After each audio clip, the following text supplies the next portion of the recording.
Recording. We're recording. Hey, awesome. Okay, cool. So welcome to this workshop on how to do live coding electronic music in pure data, techniques and tools. About myself, well, my name is Miguel. People call me Mike Moreno. I started learning PD since 2013 when I majored in music production engineering at Tecnológico de Monterrey. Then I graduated. I started doing sound installations, audio applications, plugins with Pure Data, Max. So those are the topics of my interests. I bet they're yours too, probably. And well, I do a bunch of PD tutorials online. I'm mostly like active on the PD community forums, and I manage the Pure Data Discord server. And currently, I'm a adjunct professor at Tecnológico de Monterrey, where I graduated, where I teach, Pure Data and Max and basically all this stuff. So here's some of my work. Let's see. Oh, why is it not? Oh, there we go. Extrons. There we go. Okay, so here's some of my work.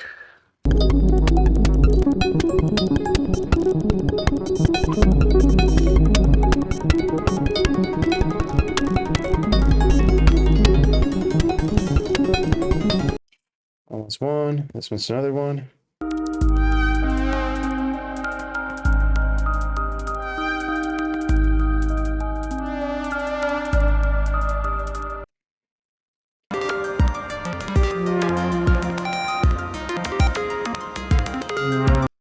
And then this one, it's really interesting.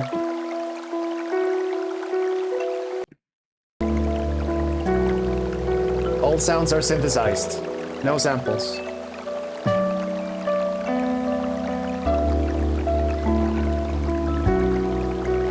Even the water, right?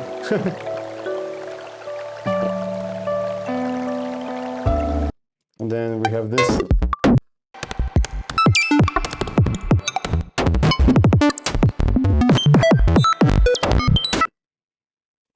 And if you're a fan of Radiohead,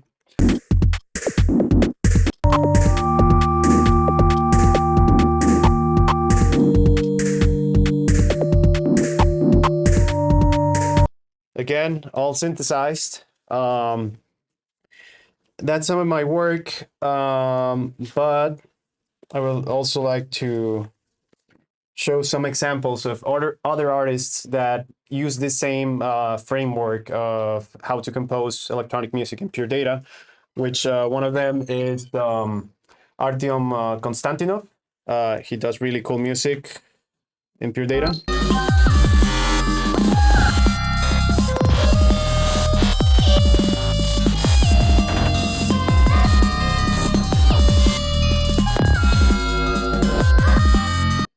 And also this guy, Alex Athios.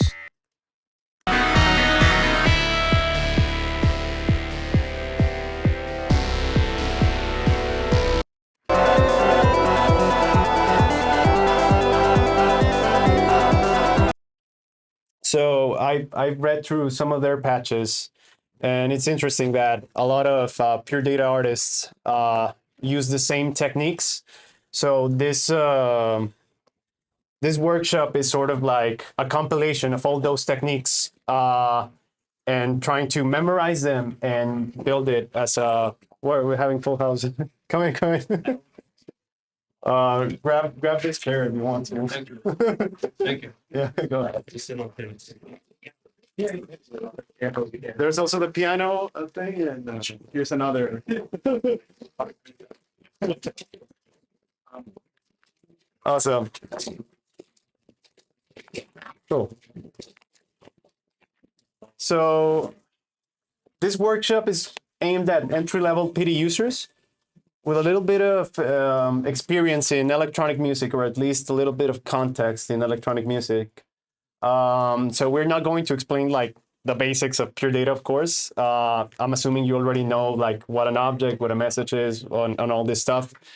But again, what we're trying to do here is build a comprehensive conceptual framework for composing and performing live electronic music in pure data in a really fast-paced manner. So here are some of the contents we'll be covering, and also just please feel free to ask away, just raise your hand or interrupt. It's totally fine. And well, these are the requirements. We'll be mostly using pure data vanilla objects. This is the material. It's complementary. You don't really need it to do the workshop. You can just use pure data vanilla objects. And if you have iStrain from the white background, open this in a text editor and then search for background and then change to gray or any color. Also, 3-finger drag. That's good for carpal tunnel because if you do this all the time, you're bound to. And yeah, just 3-finger drag's a more accessible way to drag and move and things around. So what is live coding for those who don't know what it is? It's basically performance of showing what you're coding in real time. Of course, many live coders do have something pre-prepared or rehearsed. So again, there's a balance between, just like jazz, between real-time improvisation and muscle memory. Some of the most common languages are tidal cycles, Chalk, Sonic Pi, but what advantages does PD have over those in a live coding setting, which is we can see our signal flow essentially, right? And we can understand it a little bit better if your mind works like that instead of like a bunch of text. So I'm gonna do a live demonstration now on how long will it take me to build like a fast, like, I don't know, acid house thing. And let's see, first let's turn on the DSP. All right, we're good. Can you guys see this? All right, I'm gonna do a keycaster thing here. Screen cursor, there we go. Okay, so first things first, let's build a clock. You got it. We do this. We're gonna do this over here, shift, and then send clock, and then receive clock, modulo 4 of select 0, and then,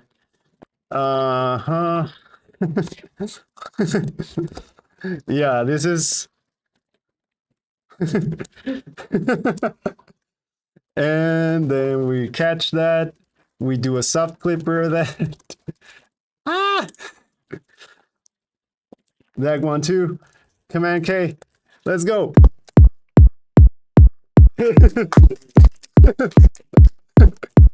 And then, wait, let's now do trigger bank float, random 24 plus 36 MTOF, and then you do phaser.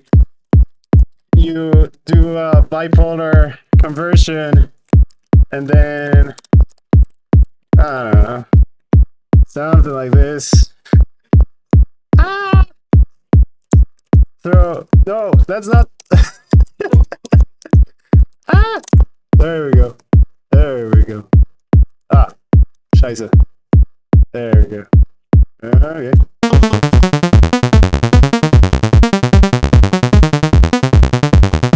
But music is repetition.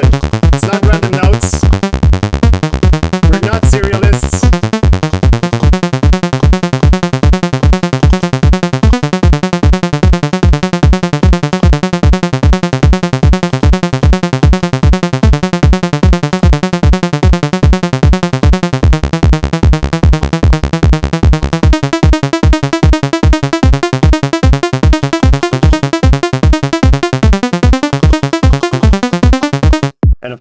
We're missing a filter, so Bob, then multiply this by 96 plus 36 MTOF, flip that, and then a little bit of resonance, and bring this soft clipper over here, connect this.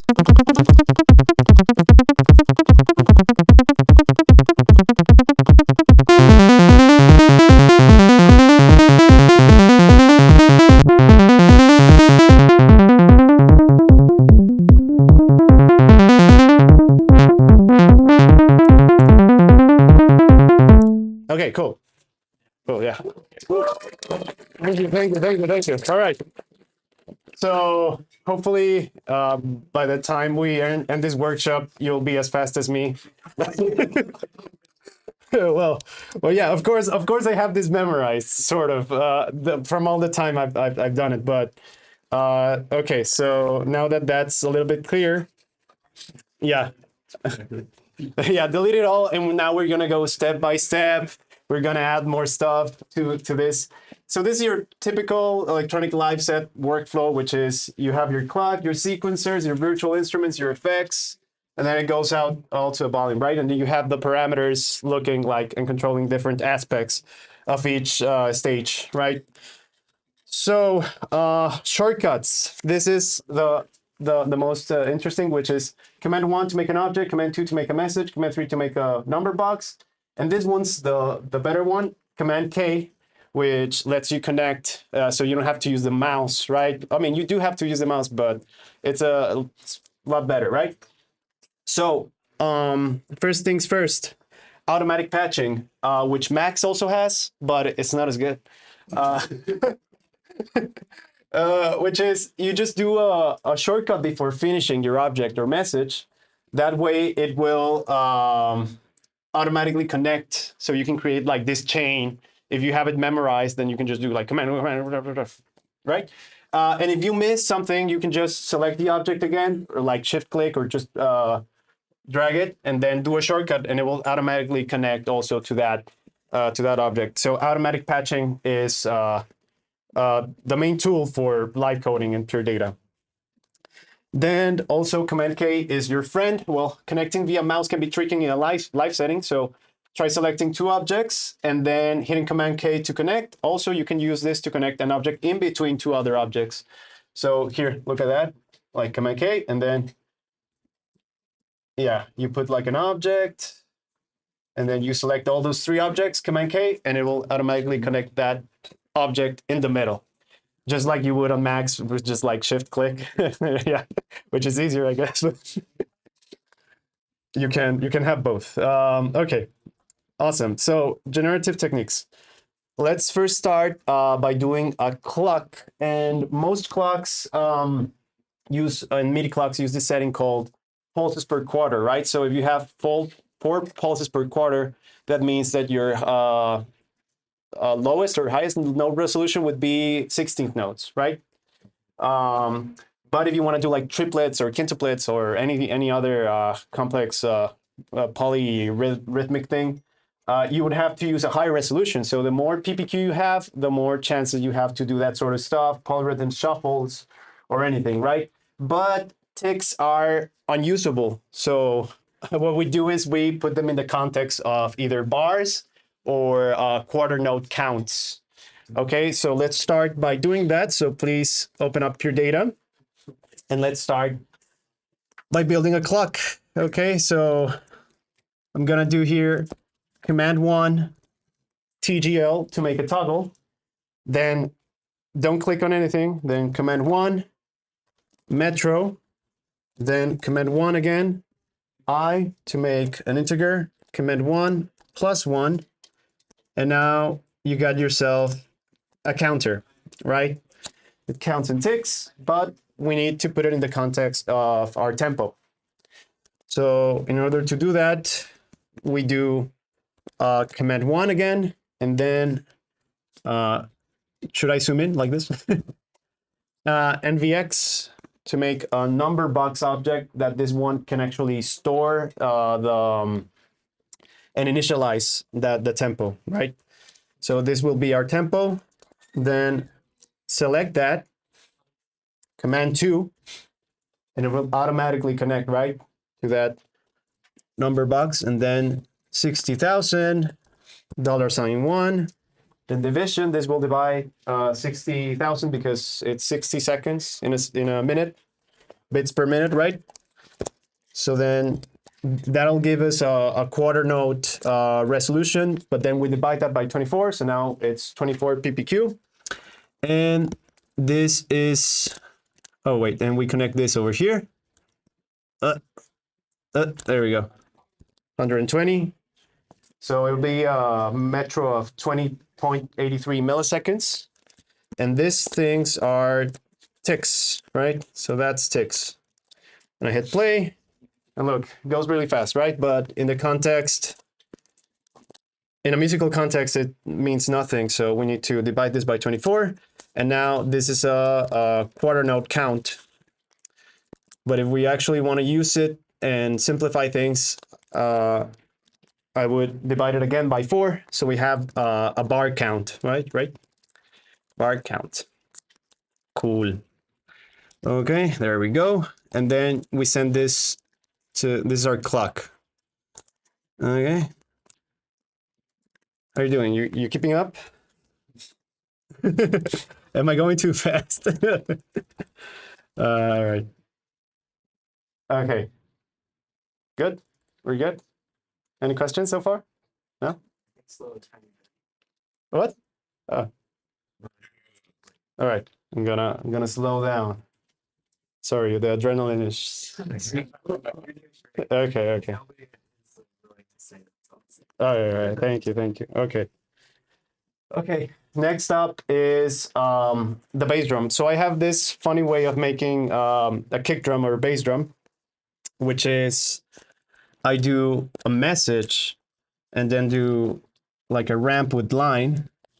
So start from 0, go to 1 in 100 milliseconds.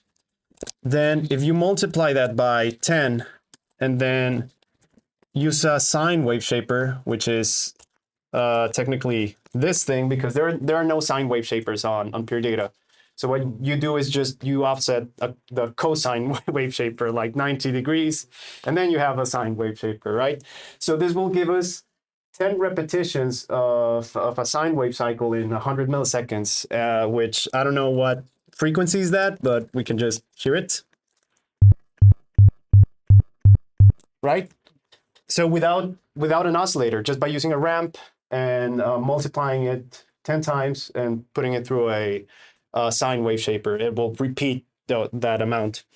But what if we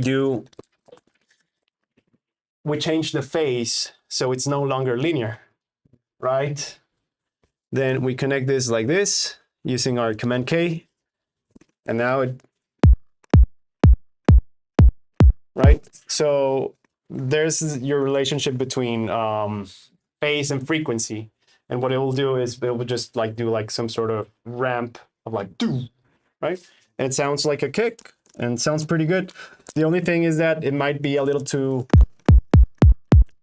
harsh. So I like to filter it out with a low pass object. Okay. And then I use this object called throw. So it wirelessly sends like all the audio data and it sums it up. It's like a virtual bus, technically, virtual audio bus. And I do see because of center, because it's going to be playing on both speakers. We're doing mono right now, nothing stereo. So then we catch it, and then we use this expression that's a hyperbolic tangent, which is essentially a soft clipper. And then we connect this both. And there we go. We have a more rounded kick. We have our master output. And then we just need now to sequence this. Okay, so I'm gonna give you some seconds for those who are trying to keep up and, and copying all of this. Yeah. Wait, so what was the purpose of the hyperbolic tangent? Yeah, it's a soft clipper. Yeah, it's a soft clipper. Soft clipper slash limiter. I'm using a more or less limiter, but yeah, it's a soft clipper limiter. Yeah. So it's the line and the like the yes. Like Not really. Like if you wait, where's the marker? Ah, here it is. If you actually like plot that waveform, it will just look something like this, and it'll abruptly end. Like the amplitude will be essentially then just a bunch of silence. So there's no actual ADSR in the amplitude, but there might be like an AD, just the technically on the frequency. Like there's a pitch bend, so there's a clear. Yeah, because of the phase frequency. phase to create. Well, yeah. I think if we can look up at like Desmos, like this, and it's just like you got sine of x, and then if you do square root of that, then multiply it by 10, I guess. Oh wait, square root of x. Oh, there we go. There you go. That's what happens. Okay, I'm gonna multiply this by 100. There we go. So it's actually like it's not controlling the loudness. It's controlling the pitch. The pitch, yeah, it's controlling the pitch because we're changing like the phase. Yeah, this is the ramp, and so that's where you get your click and look like it starts a lot with a high frequency content, and then it goes back to like right, and but the ramp ends, so the sine wave like and probably ends here, Yeah. and that's it. So that's how you get like a. Curious about your information about which mathematical function to map to what you want to get to. Is that coming from experience? Yeah, just experimentation, to be honest. Like this was like a lucky experiment. It's pretty impressive because the hyperbolic tangent to software thing is just like, wow, how are you doing this? Oh, that's widely known. The hyperbolic tangent thing is widely known. This maybe not so much to make kick drums, but it's something fun that I found, right?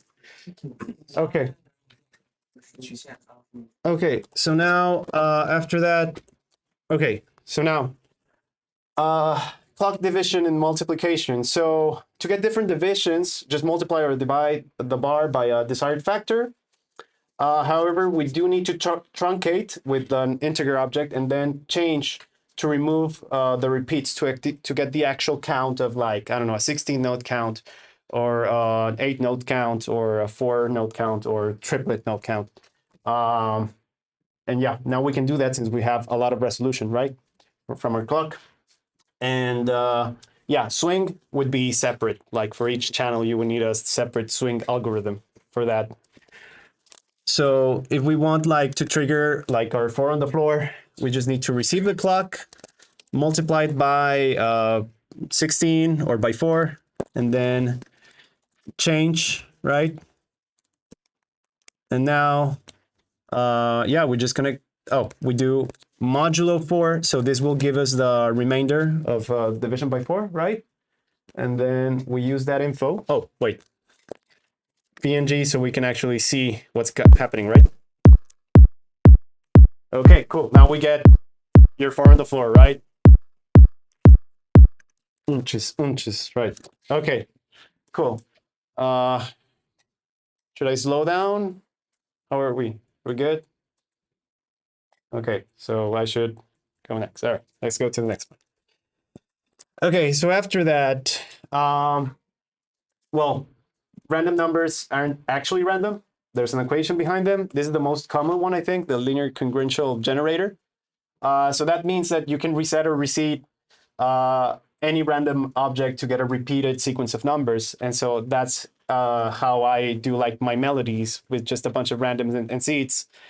The documentation for on the random object on pure data, it says something that they don't know really much about like what's the equation behind it. So it's probably not something like this, but still, you can see it. So let's start with another clock. Oh, by the way, wait. First, I'm going to grab all of this, Command X, cut it, then Command 1, do a PD kick subpatch, and then we get a subpatch. I'm going to paste all the contents there, and then I'm going to close it, and then I'm just going to put a spigot and a toggle here so we can mute and unmute the sequence of our kick. That way it's more organized. And I mean, what I basically did nothing. I just put it under the rug, right? So I wouldn't have to see it. And that's it, right? You can leave it in the main patch if you want it. All right, cool. So now let's do a sequence. So we receive a clock signal, then we do, again, the multiplication by 16. We do the truncation, and then we do trigger bang float. We'll see in a second why. Random 24, because that would be 2 octaves, since it's 12 semitones per octave, right? And then plus 36, which is middle C, because we're going to be using MIDI to frequency, which is like an algorithm that, essentially turns numbers to MIDI data to frequency, right? So if you send 60, that's central C. If you send 69, that's A4, right? Or A3, I don't know. Okay, so that way we get this. I'm gonna play it. We get a bunch of random numbers here. This is frequency. And then I'm gonna be using like a sawtooth wave. Phasor times 2 minus 1. Why? Because phasor goes from 0 to 1. And then if you multiply by 2, goes 0 to 2, minus 1, that's minus 1 to 1. So you have full dynamic range of your loudspeaker. In digital audio, that's the highest number you can give, like minus 1 to 1, because it's the membrane of the speaker going, both ways, right? So that way we get full dynamic range, and we add a VCA, because we don't want this to sound forever. And we do a ramp again, like 1, 0, 100. So it starts at 1, goes at 0 in 100 milliseconds. Then we multiply it by itself, so it has a more natural, like logarithmic or exponential curve. I don't know which one is which. And yeah, that would sound more natural. And now we connect this bang over here, and then this over here. And then if we throw it,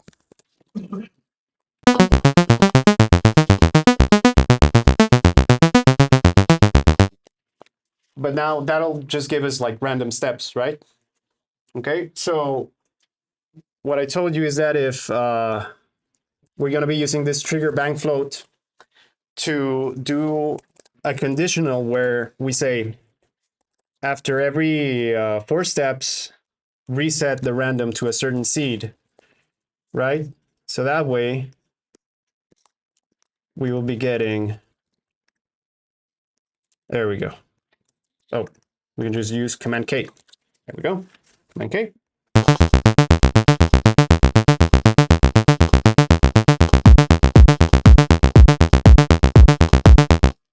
Okay, cool. Now this is our pattern, and this is the ID of that melody, right?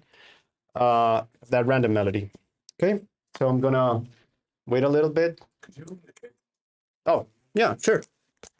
And then I'm gonna put this like this. There we go. Oh, there we go. Yeah, no problem. Cool. Any questions so far? Yeah. Could you describe what's happening with the envelope, the baseline, where you're multiplying Oh, this. the line against itself? What's that mean? Oh, it's yeah, it's changing the curve, or like if you have, I guess just, oh no, 1 minus x, I guess, to the power of 2, right? Technically. Yeah. Okay, there you can see that. So any number between 1 and 0 multiplied by itself will create like this exponential curve, right? Or logarithmic.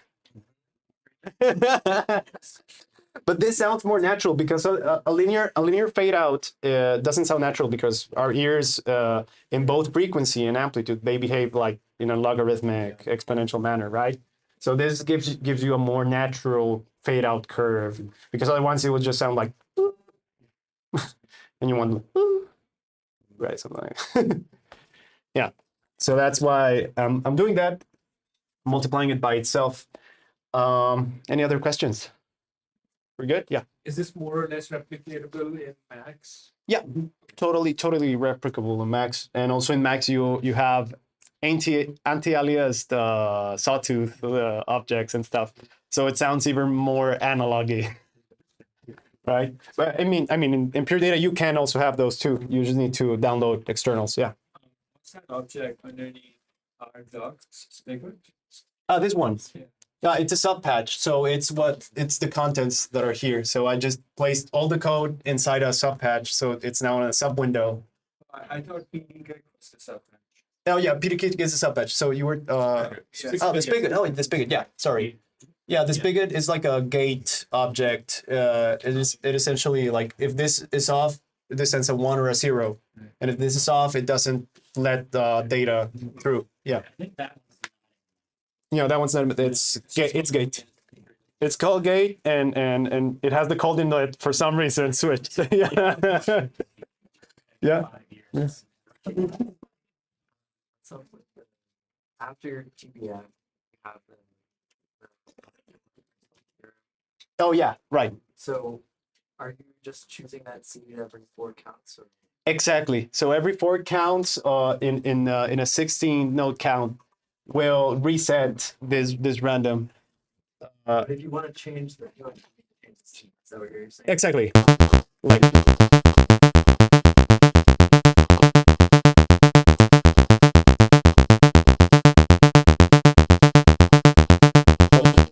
Is there a way to do that without message byte? Like, can you change the yes. Yes. Yeah, you can do a float object, then change this to $1 and do a number box object like NVX, and then connect this over here to the cold inlet. That way it stores that pattern. And yeah, now you can change it. Now you can change it on the fly.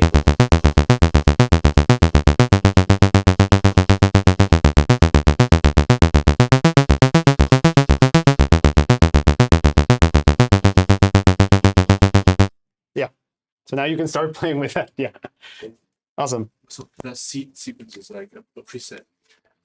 Yeah, like it sequences it restarts the random number generation, because like all randoms actually have like a formula behind them. So the numbers that you see appear to be random, but they're not. They're actually like an equation. So it just resets the equation, resets the numbers, and then you get that same sequence of numbers. And if you've played Minecraft, there's a setting where you create a world, and it's like the seed, the seed. Yeah. All right. So awesome. Any more questions? Yeah. Sorry, I missed the very beginning, but are some of these Not really. I mean, no. Yeah, I do have like some. I'll put it on the drive. It's a link to a Google Drive. So whatever I end up doing here, I'm gonna post it there. Thank you. Yeah. Yeah. Okay. Then awesome. Right. So now what if we want like a hi-hat, and we wanna like throw a coin and have some chance of it sounding. So what we can do is use this algorithm, which is just set a bank to a random 100, and then there's a 45% chance that it'll be below 45, and then it gets a 1 if it's true or 0 if it's false. And then you use that info to trigger like any percussion or rhythmic, even melodies, right? So now what I'm going to do here with this guy is I forgot to add the filter. So bear with me. I'm gonna move this over here, and I'm gonna add the filter using Bob, which is a ladder filter. And then I'm gonna connect these, multiply this by 96, and then plus 36, and then MTOF tilde. And then clip, because for some reason Bob explodes after 16K. So yeah, that's a weird stuff. So what this does, it enables exponential frequency modulation, which sounds more natural to our ears when you do like a sweep, a filter sweep, right? because if you do a linear sweep on, say, you go from 20 to 20,000 hertz, which is our audible range, linearly, that doesn't sound very natural, right? You need to go by octaves. So if you use the MTOF object, that's technically like the equal tone temperament is already like an exponential curve, has an exponential curve. So I'm taking advantage of that by essentially multiplying by 96, which is, I don't know how many octaves, 96, 8 octaves. Yeah, so it's going to be modulate 8 octaves starting from C1, I think. So it's going to do that filter sweep, basically do a pound, right?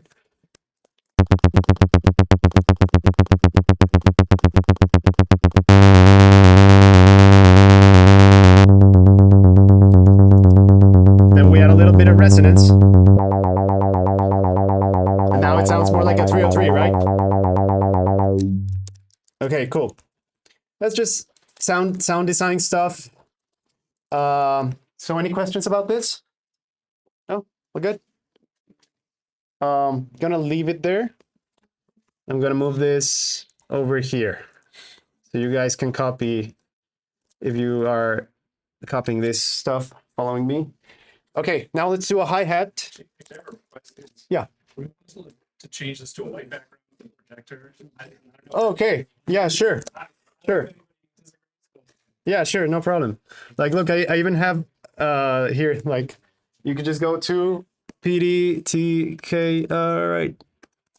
So let's go PD, show package contents, resources, TCL, and then we open up which file? PDTK Canvas. PDTK Canvas, open it up in Visual Studio Code. What?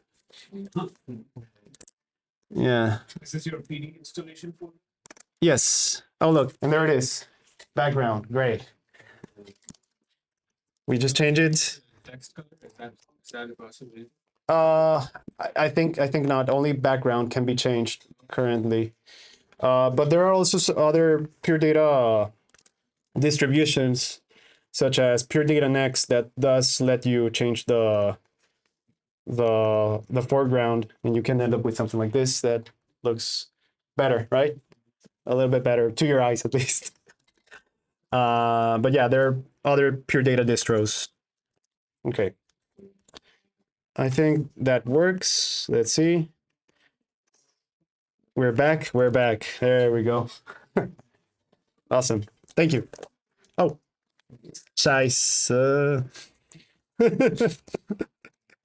Okay, turn on the DSP. Awesome. Okay, now let's go back. Let's put 120 BPM. And now let's receive the clock again, multiplied by 16. I change -1. I do the -1 thing just so whenever you reset the count, the first 0 is actually like trigger something, right? Otherwise, it doesn't trigger anything. And then what we're gonna do is we're gonna do again trigger bank float, random 100, and then less than 45, select 1, and then VNG. So all of these is gonna do like, it's gonna trigger a hi-hat, which I currently have. And The sample. the hi-hat? Yeah, we can make it. We can make it. So the hi-hat's just copying this envelope. And then 100 milliseconds. Then using another VCA. And we use white noise filtered to like a high frequency. This is a one pole high pass filter. So 2 poles is now, each pole is -6 dB per octave. So 2 of them will be -12 dB per octave. And then we just lower the volume a little bit. Then we throw it. And then we play this.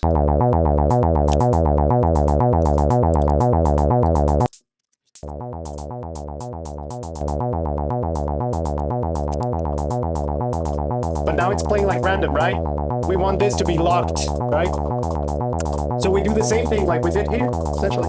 like we can just copy this, paste this.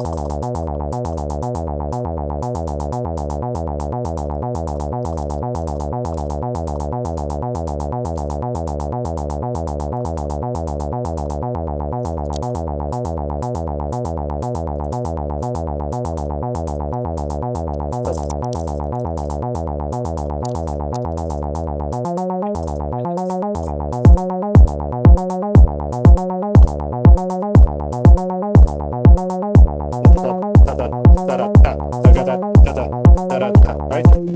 Cool. Awesome. Okay, now I'm gonna encapsulate this back. Oh yeah. This one. Oh, that's a bang object. You just do VNG, like command one, then VNG, and it makes a bang. There's also another shortcut, which is Shift Command B, and that makes a bang. But either way is fine. Okay, so now we have a hi-hat. We have the synth. Yeah. Is there a reason why I felt like the hi-hat is off the beat? Oh, yeah. Yeah, because you never know if it's gonna get like integrated or not. What you can do is you can add some offset to the resetting to try and make it like land in rhythm, because you know it's a random, so it technically has no like a sense of like where the accents should be. So if you try and better, I don't know. We can just also just put it in at like 8 notes. And that way it feels a little bit more. So that's why we have the clock dividers. Like if it doesn't feel like it's like not on time, you can just offset the reset of the seed, or you could just change the clock division. Cool. Any other questions? If you were to move that division to like a prime number, say like off of the two multiples of two, like will it understand that I want this as a septuplet? Yeah. Yeah. You do irrational as well, like will it set float numbers? You do That all depends on the on your PPQ. So the higher PPQ that you have, the more likely it is to like line up to that irrational number that you want. But yeah, you could do that. Is PPQ like some sort of quantization? It's more like the resolution of the MIDI clock, because if it's 24 ticks per quarter note, that's the fastest you. Yeah, that's the fastest you can go, and then you just quantize that with this algorithm here, like just multiplying by a certain division, or yeah, I don't know. Yeah, cool. Any other questions? We're good. Awesome. Right, so I'm going to. Sorry about this. Command X. Pop. PD synth, and then I'm gonna place it here. Doop doop doop doop. Up. Nah. Command K. There we go. I just shift, do this, and then do this, and of course, Command K. Will it work? It did. Awesome. Awesome. Now that's the synth, and we have the hi-hat. So I'm just gonna PD hi-hat. Put it there. One here. Is there a reason you're receive clock out of these subpatches? Yes. I guess it's just out of convenience. Okay. To be honest. But yeah. All right. Awesome. Now we can put this over here. Awesome. Yeah, there we go. Now we can turn everything on and off. We have our channels here. So you can tell now that it's looking more like a DAW or Ableton or something, because you have your like clips, your patterns, and now you can just fiddle with those and clock divisions and whatever. Now, next up is, all right, so setting up a diatonic scales, because right now we were like running wild in chromatic. So if we want to set up a diatonic scale, what we do is we define the scale by using array define scale, right? This will define an array named scale.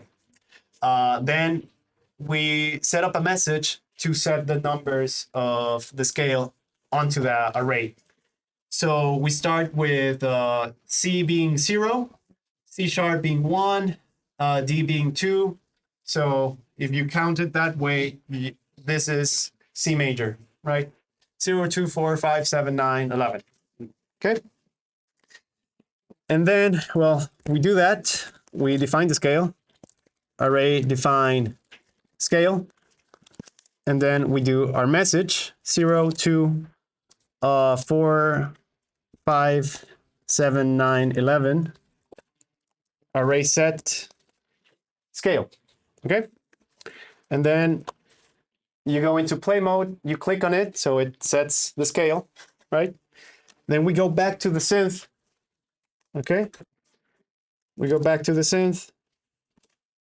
And we make a little bit of space here between the random and the plus 36. Okay, so now an octave is going to be 7, right? Because of the 7 notes of the C major scale. And then we're going to do tab read scale. So that's only going to read an octave of that scale. But this is technically quantizing to that major scale, because we're essentially tab read scale. Like, look, index 0, index 1, index 2, index 3, right? So 0, 1, 2, 3, 4, right? 5, 6. Those are the indexes, and those are the values that I'm going to get off of that array. So if I play this,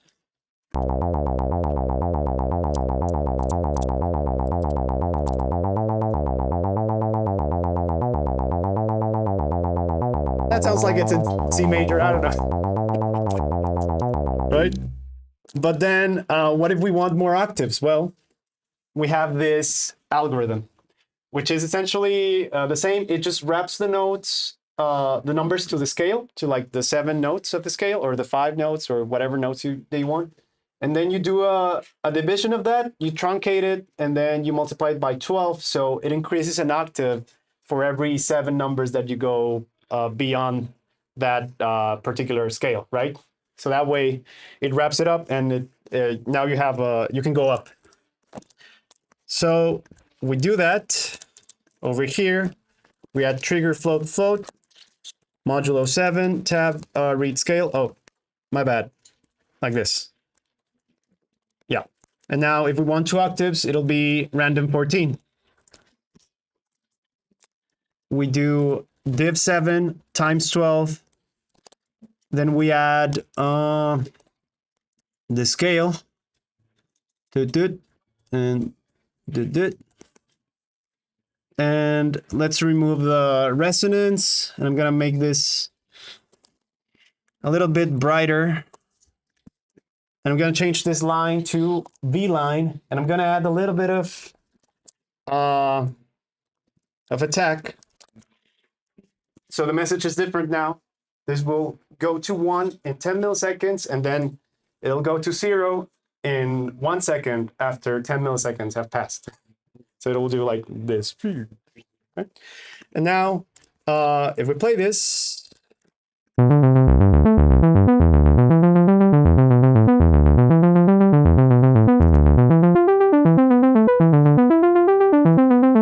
now it's playing like random notes on a C major scale.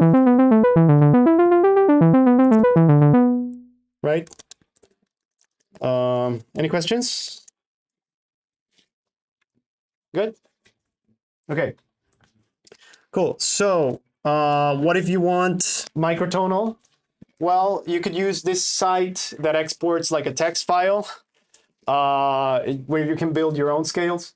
Or you can just use EXPR, use this equation of equal temperament and change the 12 to a 13 so you have the 13 tones or whatever. Or you could just add decimals to your scale. So, for example, we could just use like 1.5, 8.3, click on this.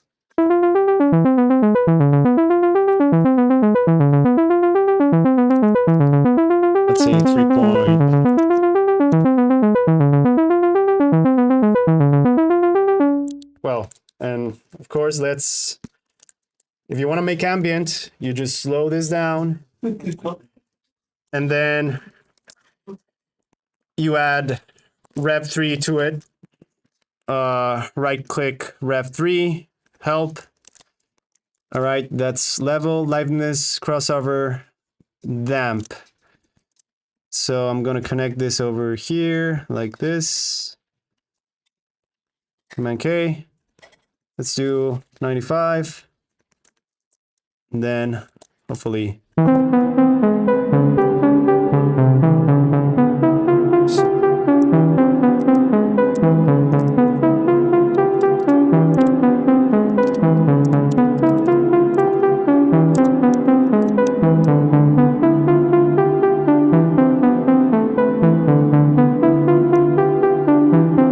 Happy song. Right. Cool. So now we have microtonal control, we have quantization control, and rhythm control, right?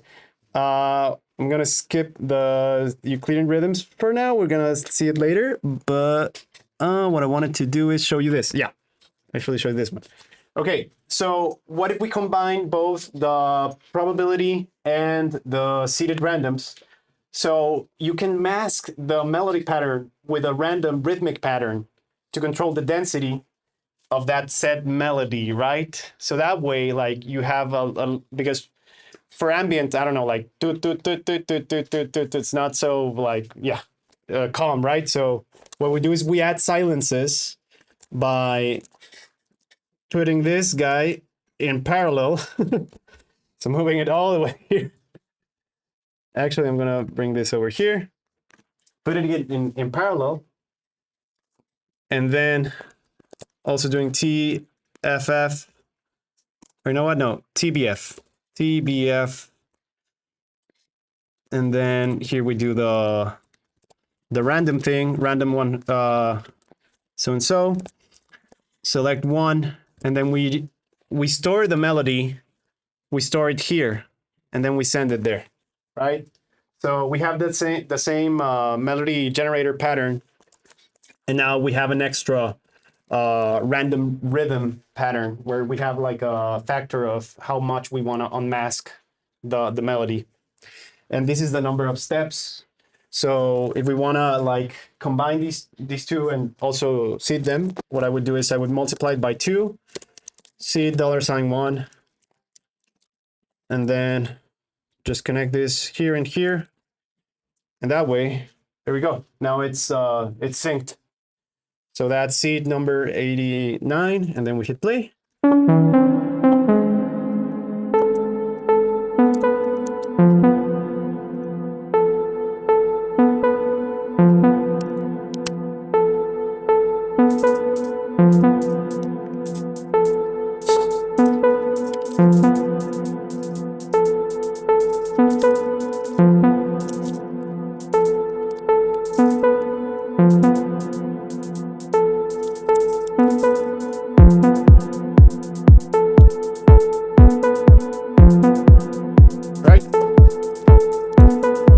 Now you're in IDM territory, right? Like slowly there, right? So that's an interesting thing because you never know. Even though you're quantized diatonically, you never know if it's gonna play something in any enharmonic mode because it's totally random within the C major scale, but it's not necessarily weighted towards like C, right?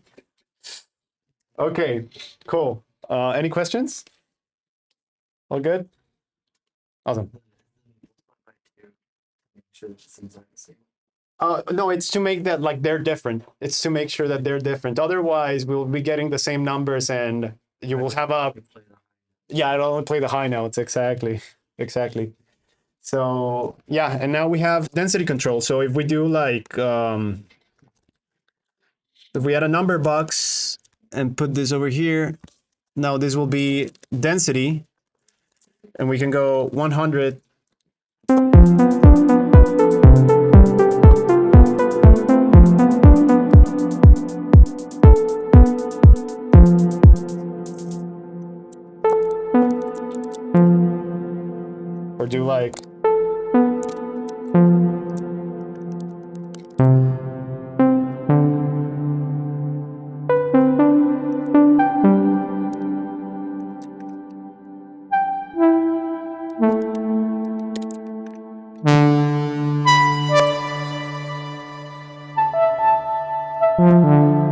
it's like, yeah. Cool. All right, so now that we have that, let's add Euclidean rhythms. You guys know this algorithm? No? It's really interesting. This is the Wikipedia definition. This is my definition, which is just equidistant distribution of a number of hits within a number of steps. So essentially, you put everything in a circle and it's going to form like some sort of shape, like pentagon, hexagon, whatever. Especially with the odd numbers, if you have 16th notes, it can't be all symmetrical, right? It has to be like asymmetrical at some point. So for example, here you have 3 silences and then 2 and then 2 and then 2 and then 2 and then 3. So that creates like a certain rhythm. There's also this website that explains it really well. Let's see, there it is. So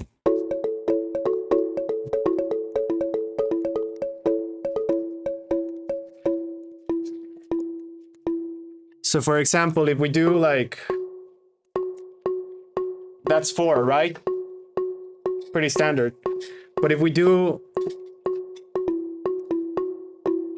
3 within 6, you get like this polymetric rhythms, right?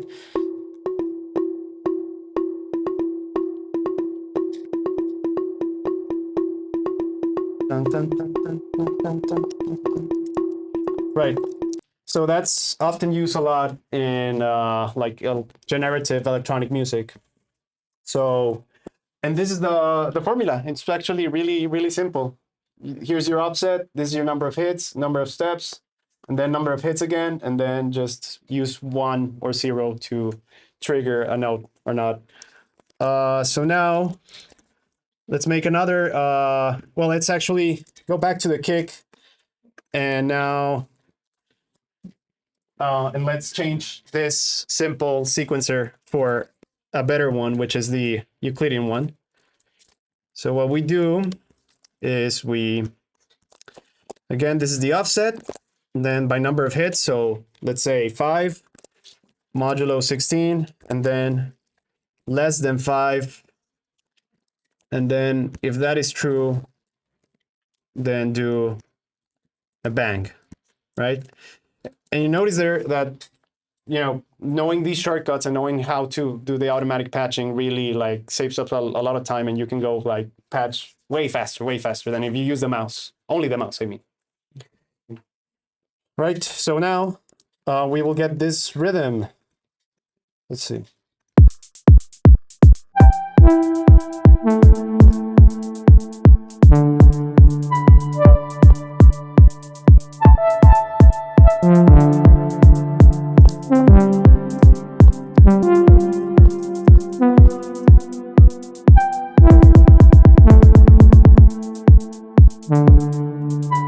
Right. Now, yeah. Now with this number box, you can like change the number of hits and the number of steps and the offset. Like if you want to have it, have controls over it, right? Or you could just change the number on the boxes, right? Cool. Any questions? No? All good? Okay. I'm gonna reserve this slide for later, or for those who are more interested in getting accents out of the Euclidean rhythms, because you can do accents out of the Euclidean, so it goes like and this, it will be something like this, right? But we're not going to implement it because I think it's a bit more advanced subject. All right, so how to arpeggiate. It's really simple. You just grab the clock, you do a modulo of that, you multiply it by 2, and then you go through the quantizer. And it'll be basically playing triads of that. So let's try that by copying and pasting the synth. I'm going to change the name here to ARP. And then we're going to be removing all of this section, right? Oh, no, not all of it. We're going to leave the quantizer though. Yeah. So all of this, and then I'm gonna change settings here. Right, there we go. Now, if we do modulo 4 times 2 and into the quantizer, and I'm gonna add 60 here, so it starts at middle C, you will probably hear major 7th. Okay. And if you add 1 to that,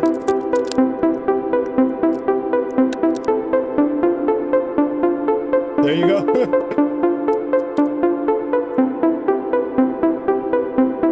Cool. And now, if you want a random harmonic progression, what you could do is you could grab in parallel a clock count in bars and then reset a random every 4 bars. So it changes the root note, right? So that's what we're going to do. So if we want this like that, what we do is we do trigger float, and then we just do I because our clock is already at a bar count clock. And then again, we use TBF random 7, so it picks up 1 note out of the scale. And then modulo 4, select 0, seed, yada yada. We connect it here. We connect this over here, and then there we go. This is the root, right? Now we hit play.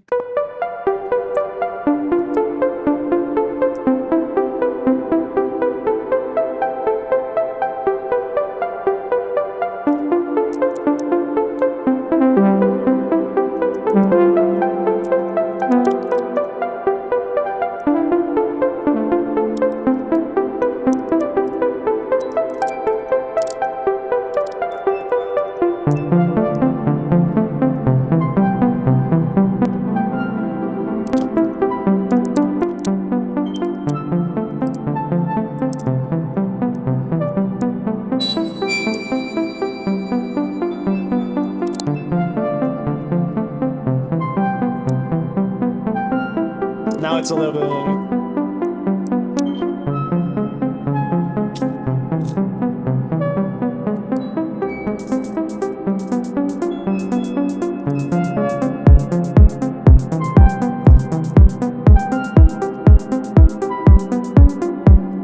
Right. So now you have more tools, right, on your tool belt. Now you know how to arpeggiate. And any questions about that? No? Good? Cool. There's one Yeah. question. Oh, sorry. Can you just go back? Yeah, the arp. There we go. Yeah. When you put the arpeggio up, like you should change it from the scale degree, like when you plus 1 with the second. Yeah, exactly. Microtonal needs to do like 2.1. Oh, no, not really, because it's going through the quantizer. Yeah, and that truncates everything. Yeah. But there's probably what. Well, that's the index of the scale. Yeah. So you would have to say 2.5 times like 13. I guess what you could do is you could grab in parallel this, then grab the decimal point, and then add it back after the quantizer, right? Something like that could be a solution. Cool. Yes. This is the question about PD as such. So is it possible to capture the note control messages from performance of this branch? Yes. Then whatever we want.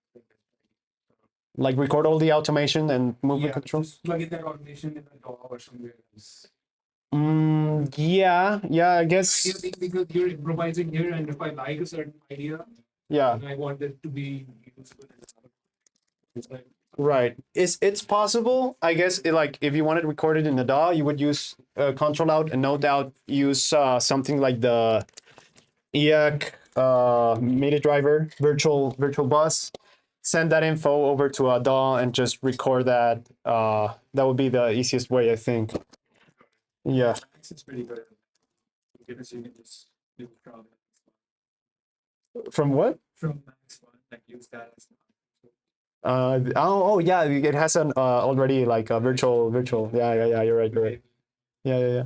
I meant it more like can you write it to a file and then pick that file out as a MIDI document?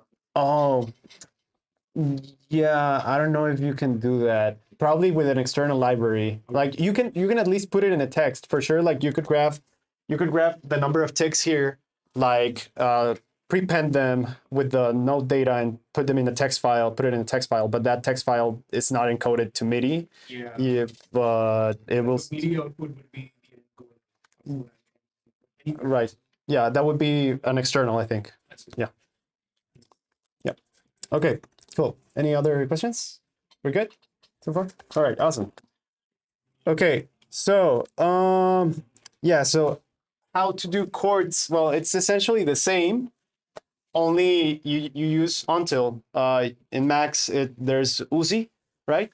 And what we are doing here is basically grabbing the index of that count and also multiplying it by 2, and then you plus something before the quantizer, so it changes the degree and stuff.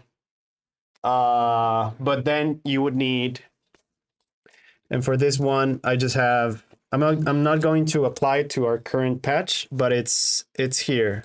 It's chords. There we go. There we go. So it would be something like this.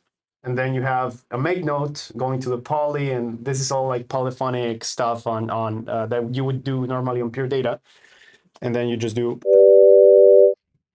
click on that, change the degree, right? It'll play, and you can change the number of notes here.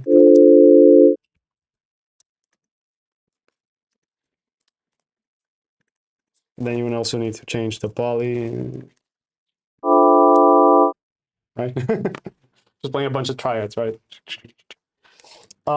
There's another way that I like to do, but I'm not going to include it in this presentation, or maybe yes, I'm not sure, which is which is using well, one of the things that I included or that I forgot at the starting of this session is that I place here like a bunch of abstractions that you could use for this workshop. And one of them is this one, vanilla earn, which basically gives you unrepeated numbers. So technically, if you want a chord, you want unrepeated numbers. So you just use a, let's see. Well, let's actually just do it. But for that, we will have to declare path /apps and then vanilla earn. There we go. That's our vanilla earn. And then technically, where's the voice, sign voice? Right, this one's the sign voice, right? So I would go clone S1, sign voice, tilde, there we go. Okay. So using vanilla earn, if you use until, like something like this, and you print it out, and you click on this. Oh, vanilla earn 8. There we go. You get 4 random unrepeated numbers, right? And which then, if you send simultaneously, it'll provide like a random chord within this range of notes. So if you want two octave range, you just change this to 14, and yeah, then you would get like that chord essentially, right? So that's chords. Yeah. Oh, here it is actually. Yeah. How to create random chords. After that, okay. So let's add that random chord thing.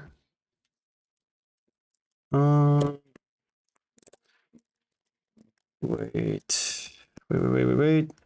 Ah. Okay, so it will be receive clock times 16. I change, and then you got this. It's like that. Trigger bang flow, trigger bang bang, reset chord sequence. So yeah, all right, trigger bang bang. This goes here, this goes here, and then we use trigger bang float, and again we use modulo select 0, and then the C that we want, right, and then we connect this here, we connect this here, and then plus 36. We copy and paste the quantizer. So here's the point where you see like live coding in pure data actually benefits from having a bunch of abstractions, right? Like prepared abstractions. Like you cannot just do everything on the fly if you wanted to, but like this is the foundation, right? This is the like the main concepts that I'm trying to work here. Okay, and then after that, we just use poly 4 1 pack FFF.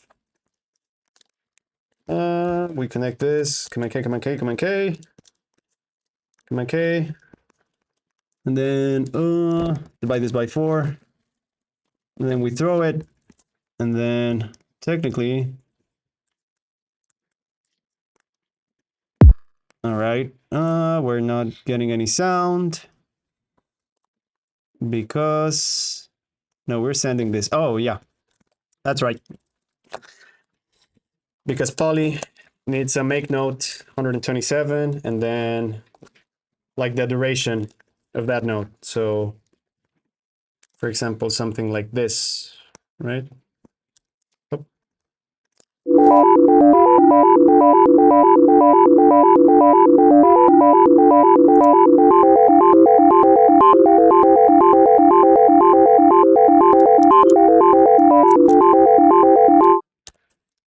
Oh, that's right. I need to, the floor goes here. So 36, there we go. Actually, 48.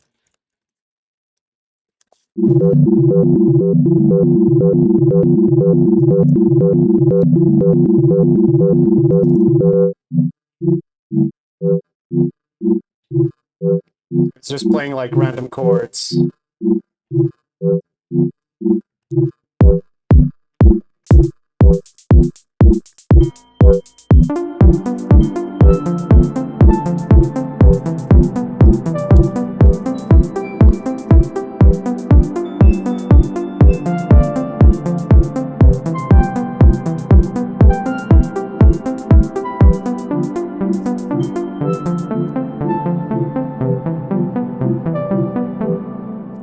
Cool. So yeah, you can start adding more and more layers to this and exchanging like different types of generative sequencers. Another one that I really like is this one. Let's see if we can see it here. There we go. Which is some sort of like mutation / Turing machine from a Eurorack module that's called the Turing machine. Completely unrelated, I think, to the to the real Turing machine. But this one just has a percentage of mutation. So when it is at 0, it doesn't change the sequence, right? And then when it's 100 or 10%, it has a 10% chance that it'll change the sequence like over time.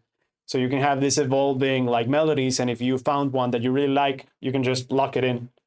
That way you don't have to like be searching for seeds that you like or you don't, but you do have to like listen closely to like, all right, that's good. Then you close it and like, I need more variation, and you start mutating again, right? And yeah.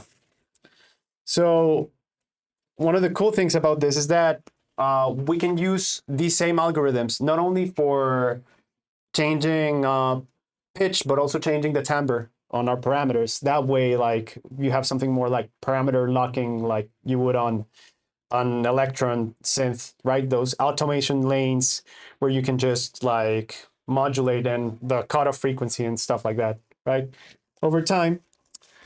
And okay, we're at a point where, yeah, this is just the final stuff, which is, oh yeah, well, manual sequencing. Well, also you could just manually sequence rhythmic information like this. You just store the sequences into a list store object, use list length to sequence that, and then you retrieve it so you can get like your own programmed polymetric stuff, right? So let's see, for example, I'm gonna do another instrument. So I'm gonna copy the hi-hat. And then let's do that. So let's remove the generative random sequencer here. We're going to be adding like a simple oscillator at, I don't know, 200 hertz. So it sounds something like this. Nope. Simple percussion. And then what we do is trigger float. No, wait. Yeah, just modulo 8.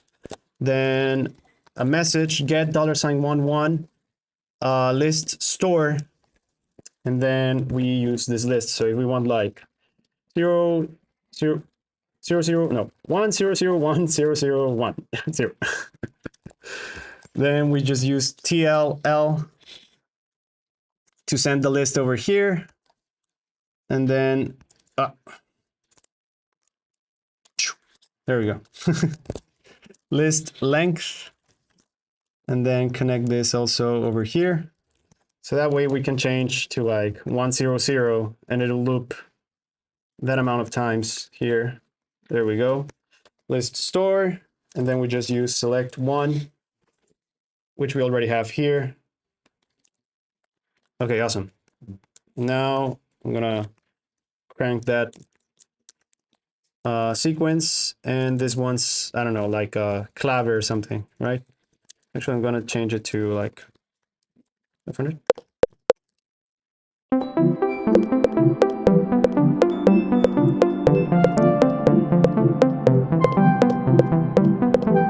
So now it's playing like 1 0 0. Da, da, da, da, da. Now you can program your own like rhythms, right? That's how you would do it like manually. But then let's also add a bass. So I'm gonna copy the synth, and I'm gonna lower an octave. So, whoa, 36. We're gonna keep that quantizer. And now, say we want this as a bass, but like a manual bass. Like we can now use that same algorithm of like modulo 8, and then get $11 list store, then route symbol, and then that's it. Then just if we do 0 0 dash 2 2 dash, I don't know, 7, then TLL, and we can just list store it here, and then list length.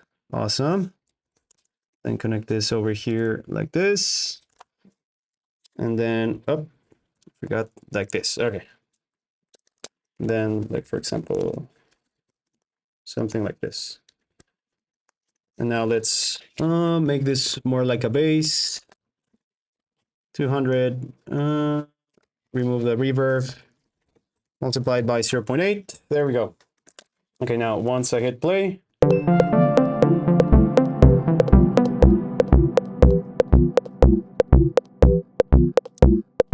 Oh.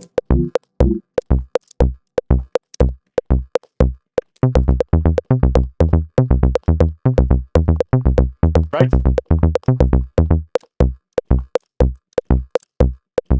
that way, on this bass synth, the dash works as a silence, and route symbol like prevents that, and so it only sends the floats through this inlet. And then again, you can do polymetric stuff now, sequencing with that thing, if you prefer like manual sequencing, because random number generators are not always going to give you the best melodies, right? Who knows? Right, so that's pitch lists. Yes. So any questions? No? We good? All right. Oh yeah, it's Rep 3. Rep 3 tilt. Yeah.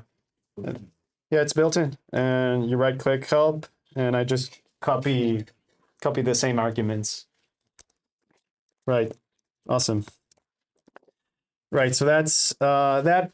There's also another way of having rhythms, which is this one, which you just put the rhythm sequence, but in like 0, 2, 5, 7. So it will trigger the 0, 2, 5, 7. So you don't have to write the silences. You only have to write the notes where you want them. And you would iterate to that list, and then you evaluate, and you just trigger. And this is a better, I think it's a better way than just putting the zeros as silences and ones as triggers.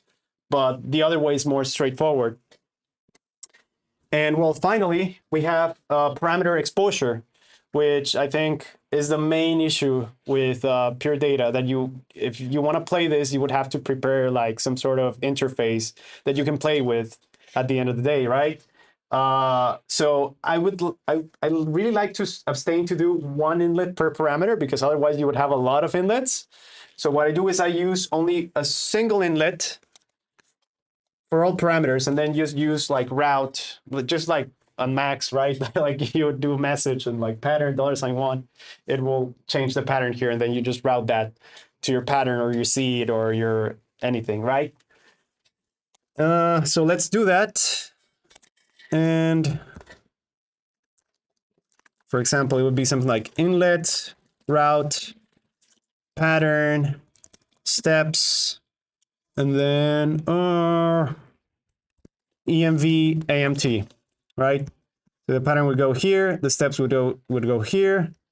Let's do density too, density. Steps density would go over here, then EMV amount would go over here. Just like the cutoff. Okay, there we go. So now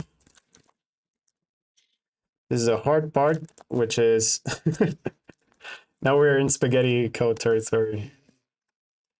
Well, maybe not that much. So then we do here like pattern $1. Then we just copy this, and then let's do here like EMV AMT, right? And then we just connect these two guys over here. Let's hit play.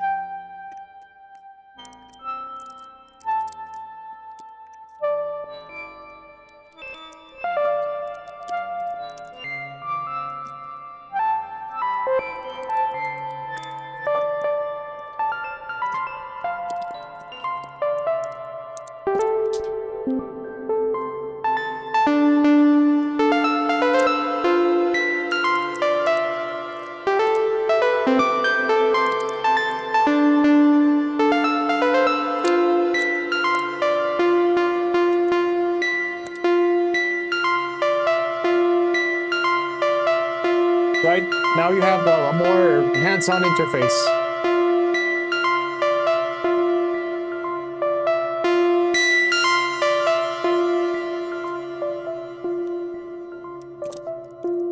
And then a density control. Density. Oh, there we go.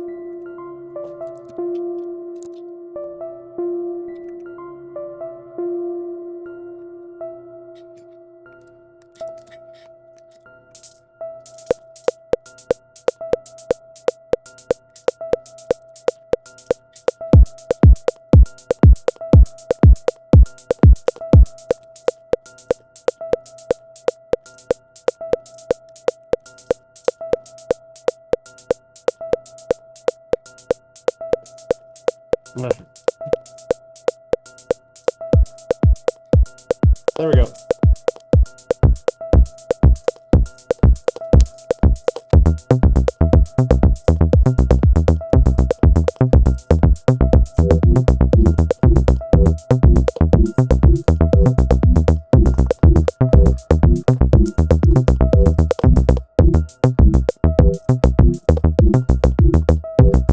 Okay, cool. And now, finally, how do you do structure, right? That's the main issue because you can only move one thing at a time with the mouse. So, presets in Pure Data, which is essentially just a list of message that starts with a semicolon, then the number, the variable number, and then the factor that you want to do. So the only bad thing about this is that now you have to right click every number box object, add a receive symbol such as, let's do like SY pattern, right? And this one, let's do right click SI EMV AMT, or just EMV. Yeah, EMV.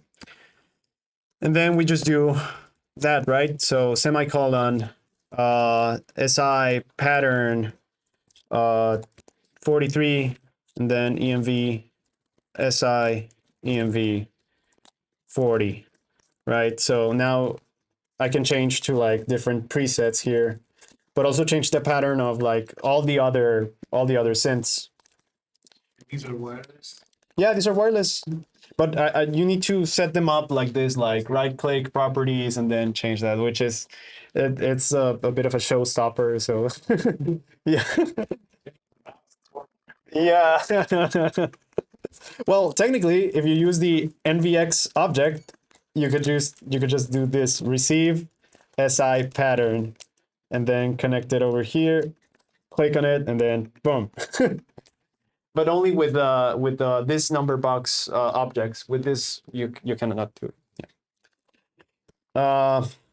Right, and finally, also the internal messages of PD. So that's another way you can change that. So you only go to File, Message, and then do SI pattern. Yeah, and look, there it is, right?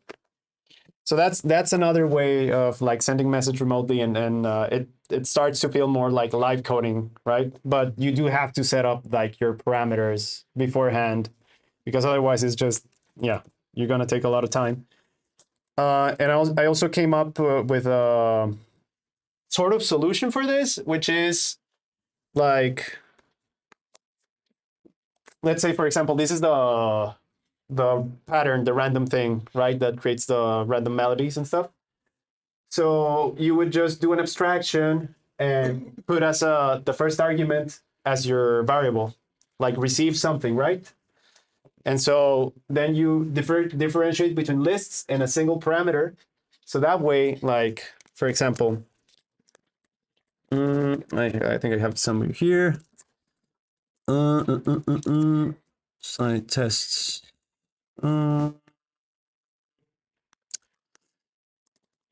Oh, do I have it? Oh yeah, it's in here. Test. There we go. Okay. There we go. So I have the pattern here thing. So for example, if I do send message and then kek 45, 43, 12, hit enter, that would technically would have worked. I don't know why. Let's see. Kek seed. All right, that worked for that pattern. Oh, I see. Yeah, it's because it's as a list. It's right here. No, it did work. So if we send, yeah. This is for like sending with just with a big list, sending to a pattern abstraction, setting like 43, 12, 30, 34. And you know that this corresponds to the C, this to the steps, and this to the range. So now you can change like 3 parameters at once with a single line. So that way you don't have to like do all the variables and like, but even if you wanted to do that, you can with this example. Like you could just do kek steps 12, and it will change the steps to 12 just for that one, right? Or yeah. And well, I think that's it. There's not enough time to jam. But here are some other resources and artists that I think are worth looking at. Artyom Konstantinov is one. Akrail is another one. Really great music. Fendo App, Gabo Minasa, Waishin, Via. And here are some libraries that might help you get more into live coding with pure data, which is, well, the ELS and the Merda modules that Porres is developing, the CAMC library from Russia, Automatonism. It's a good entry point, but yeah, it's more or less. Well, it doesn't seem. I don't think it's being supported. Yeah, no, exactly. Yeah, there's I think some guy made like another version, like Reloaded or something. Yeah, Automatism Reloaded, and it's a little bit better. There's also this one, Live Coding Toolkit for Pure Data, and this one that I found is which is called PD IDA, and it has basically the same concepts as we covered, only now in abstraction form. So this is the one that's more like the thing we saw here, like those things. And well, that's pretty much it. I don't know if you have any questions or yeah. Do you have any of these live demos or sessions recorded so that I can share with folks? Yeah, sure. Like a screencast or something. Do you do those? Like as tutorials or? Yeah. Yeah, I do a couple of those. Like you can, but I do them in sometimes more like in Spanish. You can search for Prof. Miguel Moreno. Not Miguel Moreno Reyes, no. Miguel Moreno, there we go. And there I do like a bunch of tutorials. This is more like my academic YouTube profile. But the one I mostly use is this one, but I haven't uploaded in a while. Mike Moreno DSP. And there, like, you can see like stuff I've been doing. Yeah. But yeah, those are my two things. So you can search for me again at any socials at Mike Moreno DSP and GitHub too. And yeah, I'm playing today at the bar. I'm gonna play this sort of stuff. Actually, on the drive, I did show you this. Sorry, which bar? The art gallery bar, I think it's called. Yeah, art gallery at what? 9 at 9. Yes. So now this is like all we saw, but now in like a more user-friendly interface. And now I can just like hit play.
And well, I'll save the rest for later tonight.